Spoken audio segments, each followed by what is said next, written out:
Sejarah negeri Sabah di bawah Bawak Bayu boleh dijaki semula pada kira-kira wujud 20,000 hingga 30,000 tahun yang lalu.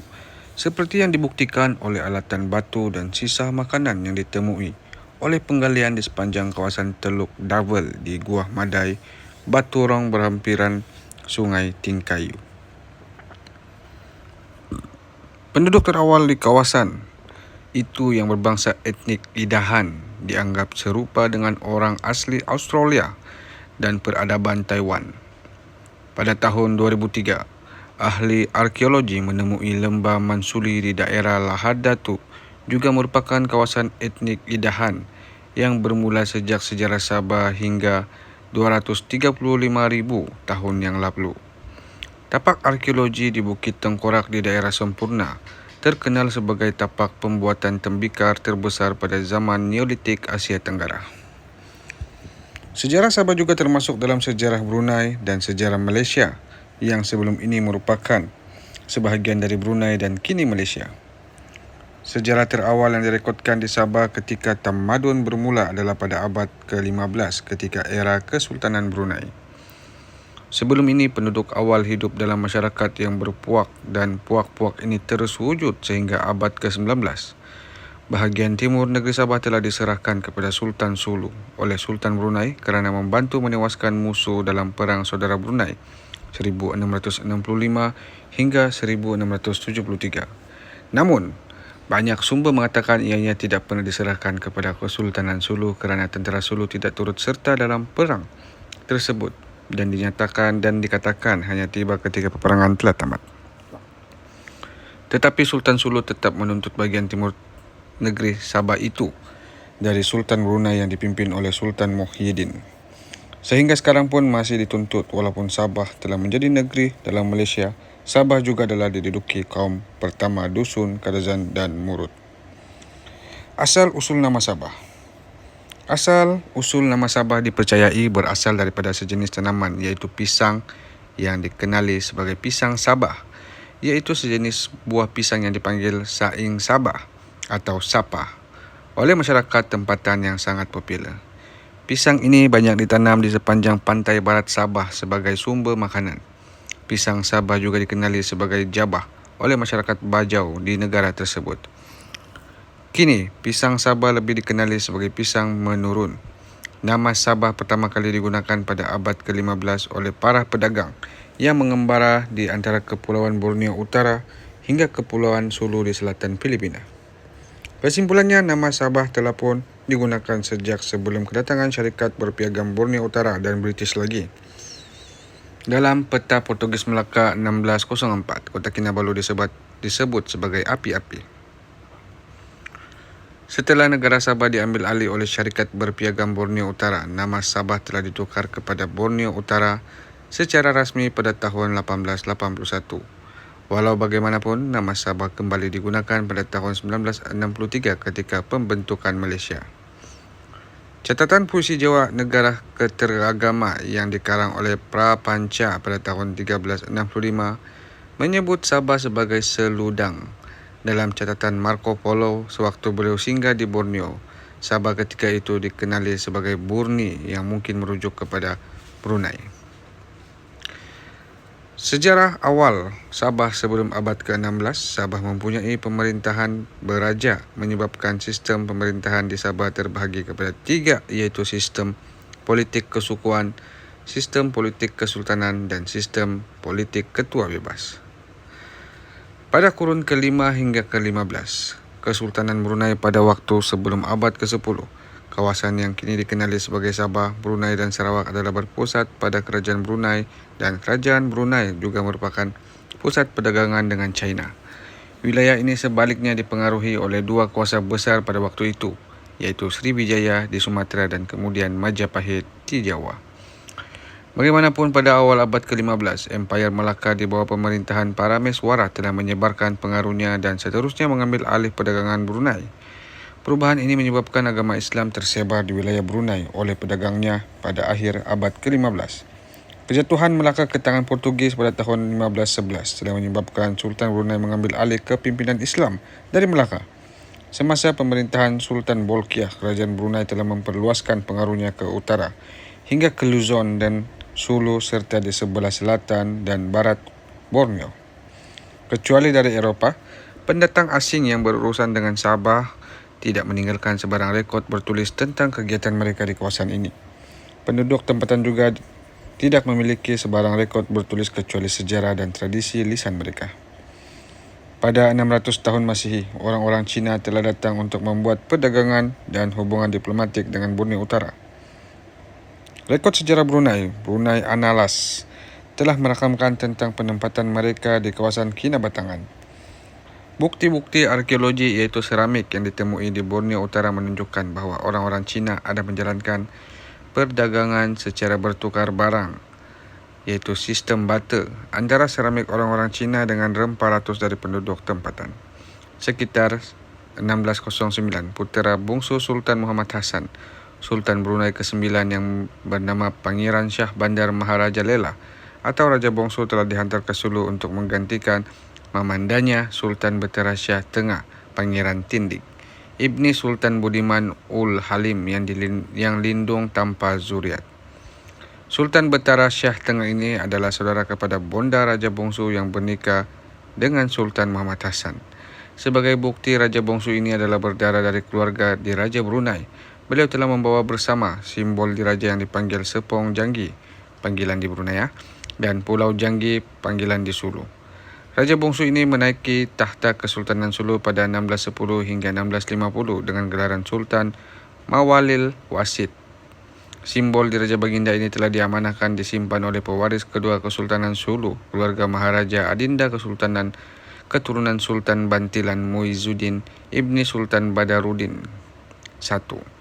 Melalui isteri kedua Sultan Badaruddin, seorang puteri Tidung, anak penguasa kerajaan Tidung di tanah Borneo, tidak diamanahkan kepada pewaris pertama Kesultanan Sulu, keluarga Kiram atau keluarga Syakiraullah, keturunan Sultan Azimuddin Datuk Lagasan Ibni Sultan Badaruddin, melalui isteri pertama Sultan Badaruddin, seorang gadis dari Sopeng, Sulawesi. Pengamahan simbol diraja ini kepada pewaris kedua sebagai penyataan maksud bahawa pewaris kedua Kesultanan Sulu, keluarga Maharaja Adinda, adalah juga mempunyai hak yang sama ke atas Kesultanan Sulu, seperti mana hak pewaris pertama. Di samping itu, sebagai satu usaha kerajaan Kesultanan Sulu agar tidak semudahnya boleh termansu kerajaan Kesultanan Sulu, kerana Kesultanan Sulu dipunyai oleh dua pewaris yang sah. Pewaris keluarga Maharaja Adinda yang sah ini ada tercatat rekodnya di Muzium Brunei di Bandar Seri Bengawan kerana penghantaran simbol diraja Pulau Janggi tersebut pada tahun 1978. Dunia menerima hakikat bahawa Kesultanan Sulu telah runtuh kerana Sultan Jamalul Kiram II telah menandatangani penyerahan hak kuasa perjanjian Carpenter dengan Amerika pada 1915 dan pada 1936.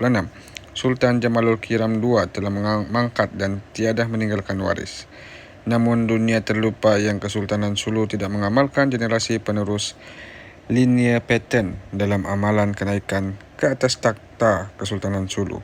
Rujukan daripada Majul Muslim in the Philippines page 398, takhta Sulu perlu digilirkan di antara dua waris Kesultanan Sulu, iaitu pewaris pertama Kesultanan Sulu dari isteri pertama Sultan Badaruddin, wanita Bugis dari Sopeng, Sulawesi, Datuk Lagasan ataupun Sultan Alimuddin Ibni Sultan Badaruddin I, dan pewaris kedua waris dari isteri kedua Sultan Badaruddin I, seorang puteri kerajaan Tidung di wilayah tengah tanah Borneo. Datuk Pangeran Bantilan Sultan Bantilan Muizuddin dan puteri Maria Ibu Datuk Teteng alias Tating. Maka takhta Kesultanan Sulu sememangnya perlu digilirkan di antara kedua waris Kesultanan Sulu ini. Tuntutan Filipina ke atas Sabah. Filipina telah memutuskan hubungan diplomatik dengan Malaysia selepas Sabah disatukan dengan Persekutuan Malaysia pada tahun 1963. Perkara ini telah dibubarkan pada tahun 1989 kerana kerajaan Filipina yang baru telah mengugurkan tuntutan mereka demi untuk memperbaiki semula hubungan diplomatik dengan Kuala Lumpur yang terjejas. Sehingga sekarang Malaysia terus menolak ajakan Filipina untuk menyelesaikan masalah tuntutan Filipina ke atas Sabah ke Mahkamah Keadilan Antarabangsa.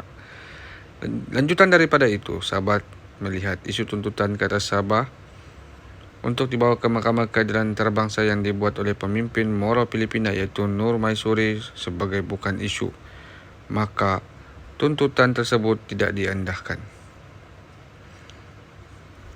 Pewaris pertama Kesultanan Sulu, waris isteri pertama Sultan Badruddin, wanita Bugis dari Sopeng, Sulawesi, dengan menandatangani perjanjian Kapenter 1915 oleh Sultan Jamalul Kiram II dan dengan kemangkatan baginda tanpa waris pada 1936, maka hak pewaris pertama Kesultanan Sulu telah berakhir dan runtuh. Namun hak warisan pewaris kedua telah wujud sehingga kini kerana keluarga pewaris kedua tiada terlibat dalam menandatangani apa-apa perjanjian menyerahkan hak seperti perjanjian Kapenter 1915 itu. Maka dengan kemangkatan Sultan Jamalul Kiram II pada 1936, tahta Kesultanan Sulu sepatutnya diserahkan kepada keluarga pewaris kedua Kesultanan Sulu kerana mereka adalah pewaris dan penyambung, the heirs and the successors, kepada kerajaan Kesultanan Sulu.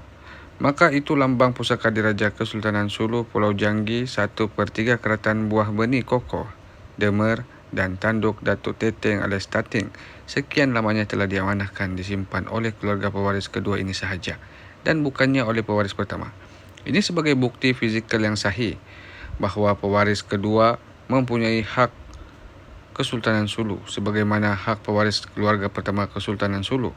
Maka penyelesaian ke atas apa-apa hak Kesultanan Sulu kini adalah di tangan keluarga diraja pewaris kedua Maharaja Adinda Sultan Muhammad Aranan ataupun Adanan Puyoh sahaja, bukannya di bawah keluarga diraja pertama Sulu lagi.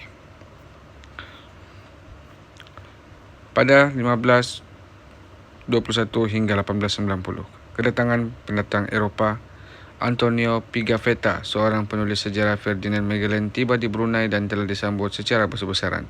Orang Portugis yang diketuai oleh Menzies melawat Brunei. Kuasa Spanyol telah menakluk Filipina dan juga menyerang Brunei. Kesultanan Sulu juga ditakluk oleh Spanyol. Belanda telah mendirikan pangkalan dagangan di Batavia, Jakarta, Jawa. Kapten Cowley telah membuat lawatan Borneo dan beliau merupakan orang Inggeris pertama yang melakukan ke Borneo. Belambangan pada tahun 1761. Alexander Dalrymple, seorang pegawai dari Syarikat Hindia Timur Inggeris di Madras, India, telah membuat satu perjanjian dengan Sultan Sulu yang membenarkan beliau membuka satu pangkalan perdagangan di kawasan Borneo Utara. Beliau telah memilih Pulau Balambangan kira-kira 20 batu nautika dari utara Bandar Kudat. Pada tahun 1763, Dalrymple telah mengibarkan bendera British di Balambangan dan menamakan pulau itu Felicia.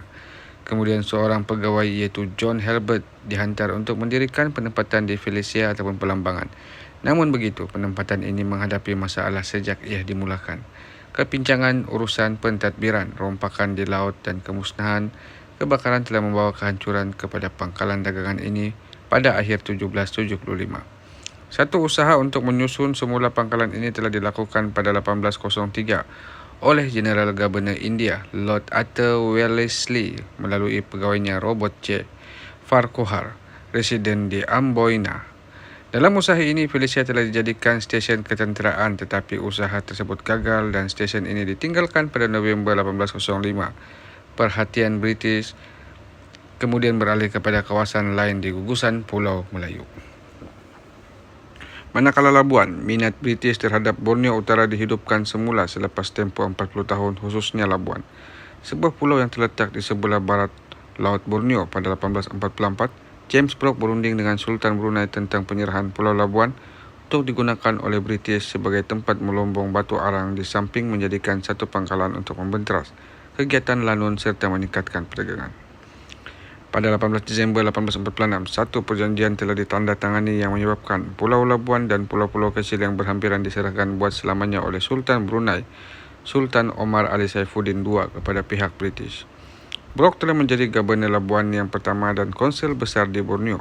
William Napier dilantik menjadi Timbalan Gubernur, Sir Hugh Low sebagai setiausaha kolonial dan Spencer St. John sebagai setiausaha sulit kepada Brooke. Labuan tidak mampu berkembang seperti mini Singapura atau Pulau Pinang seperti yang diharapkan oleh pengasasnya. Iklim yang tidak memuaskan, serangan malaria dan kekurangan kemudahan asas telah menjadi faktor penghalang kepada pembangunan pulau tersebut.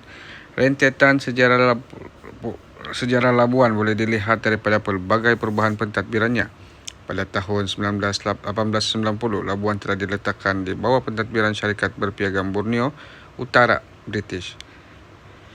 Pada 1907, ia diletakkan di bawah kerajaan negeri-negeri Selat selepas Perang Dunia Kedua. Labuan menjadi sebahagian daripada jajahan Borneo Utara.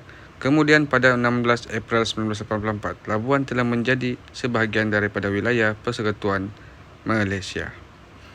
Pada amnya kepada negara Borneo Utara adalah aman dan tenang sehingga tahun 1960-an apabila wujudnya kesedaran politik. Keinginan kemerdekaan seperti yang dicapai oleh negara lain telah sampai ke Borneo Utara. Penyebaran semangat ini bermula dengan pengumuman yang dilakukan oleh Perdana Menteri Malaya Tunku Abdul Rahman pada tahun 1961 berkaitan dengan pembentukan Persekutuan Malaysia yang terdiri daripada Malaya, Borneo Utara, Sarawak, Brunei dan Singapura. Borneo Utara telah memperolehi hak pentadbiran sendiri pada 31 Ogos 1963 di Keningau. Ia diikuti dengan transisi penggabungan dengan Persekutuan Malaysia pada 16 September 1963. Malaysia telah wujud dengan rasminya tanpa Brunei pada 16 September 1963 dan nama Borneo Utara telah ditukar kepada Sabah. Terlebih dahulu dari itu, Borneo Utara telah membentuk pentadbiran peralihan sementara bagi bergabung dengan Persekutuan Malaysia. Walau bagaimanapun, ini tidak bermaksud bahawa Sabah telah menjadi sebuah negara maupun merdeka secara hakiki. Berikutan ketiadaan pengiktirafan daripada Pertubuhan Bangsa-Bangsa Bersatu pada tahun 1965, Singapura keluar daripada Persekutuan Malaysia. Penglibatan negara Sabah dalam persekutuan ini banyak membawa perubahan dari aspek pentadbiran, politik, sosial dan sebagainya. Sabah mengalami pembangunan yang perlahan berbanding Tanah Malaya dan seterusnya memasuki era baru yang lagi lancar dan mencabar sebagai sebuah negeri dalam Persekutuan Malaysia. Filipina telah memutuskan hubungan diplomatik dengan Malaysia selepas Sabah disatukan dengan Persekutuan Malaysia pada tahun 1963. Perkara ini telah dibubarkan pada tahun 1989.